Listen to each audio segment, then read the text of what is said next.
드림 렌즈를 착용을 하면은 어떤 도움을 받을 수가 있을까요? 드림 렌즈를 잘 때 착용하고 아침에 빼면은 시력이 좋아집니다. 안경을 벗고 다닐 수 있는 이점이 있고요. 덤으로 근시 진행을 예방하는 역할도 해주는데 교정과 예방을 동시에 하는 일석이조의 효과가 있게 되는 거죠. 그러니까 어떤 원리로 드림 렌즈가 근시 예방에 도움이 되는 걸까요? 왼쪽 그림에서와 같이 안경을 사용하면은 주변부 초점이 잘 맞지 않습니다.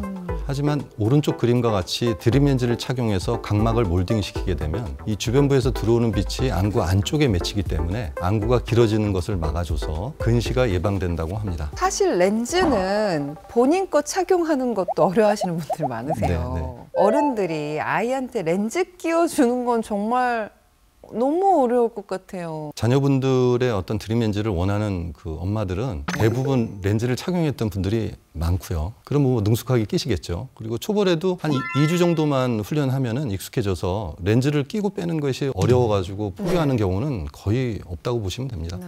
아무리 엄마가 능숙하게 좀 잘 관리를 해도 각막이 상하면 어쩌지라는 좀 걱정이 좀 앞서는데 어떨까요? 드림 렌즈는 그 특수 구조가 돼 있어서 렌즈의 그 주변부 360도 돌아가면서 모두 이렇게 약간 들려있는 구조로 그래서 렌즈가 움직일 때나 뭐 착용할 때 마치 수상 스키처럼 문물층 위를 미끄러져 움직이게 되기 때문에 각막에 상처가 나지는 않습니다. 드림 렌즈는 어른들이 착용하는 거랑 똑같이 소프트 렌즈, 하드 렌즈 이렇게 두 가지가 있는 건가요? 원래 드림 렌즈는 딱딱한 하드 렌즈입니다. 원래는요? 네, 일반 하드는 낮에만 착용이 가능한 데 비해서 드림 렌즈는 아이들이 안전하게 밤에 착용하고 잘 수 있도록 미국 FDA에서 승인한 재질로 만드는데요. 여러 회사가 거의 같은 재질을 사용하고 있어서 매우 안전합니다. 그럼 드림 렌즈는 몇 살까지 착용이 가능한가요? 근시 진행이 거의 멈추는 고등학교까지 착용을 권장하는데요. 고3이 되면은 수면 시간이 굉장히 짧고 또 불규칙해서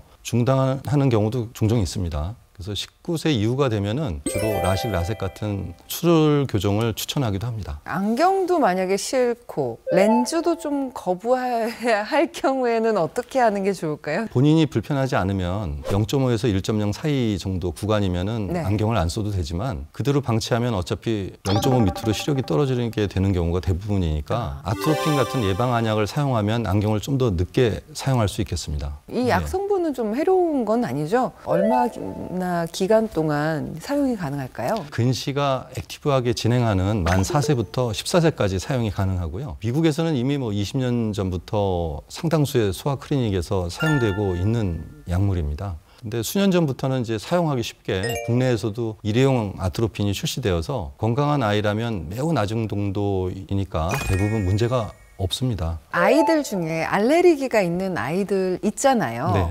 주의해야 될 필요는 없을까요? 저도 처방을 좀 많이 하고 있는데 중간에 문제가 있었던 적은 없었습니다. 그래서 혹시 애가 계절성 알레르기 등으로 인해서 결막염이 생기는 경우에는 알레르기 안약을 처방받아서 추가로 사용하여도 아트로핀 효과에 전혀 문제가 되지 않습니다. 혹시 렌즈 착용도 안약도 중단하면 어떻게 되는 거죠? 갑자기 중단하면 리바운드 현상이 나타나서 갑자기 많이 떨어질 수가 있으니까요. 갑자기? 그래서 드림 렌즈나 아트로핀 중단을 만일에 하게 되면 반드시 안과 전문의하고 상의해서 그 다음 근시 예방 방법을 어떻게 해야 되는지 고민해 봐야 될 것 같습니다. 드림 렌즈 저는 안 되나요? 어른들은 시력 변동이 심해서 오후가 되면 드림 렌즈 효과가 많이 떨어져서 또 나이가 또 문제가 될 수 있기 때문에 노안이 걸림돌이 될 수도 있겠죠. 그래서 드림 렌즈로는 노안 교정이 어려워서 좀 불편하실 수도 있겠습니다.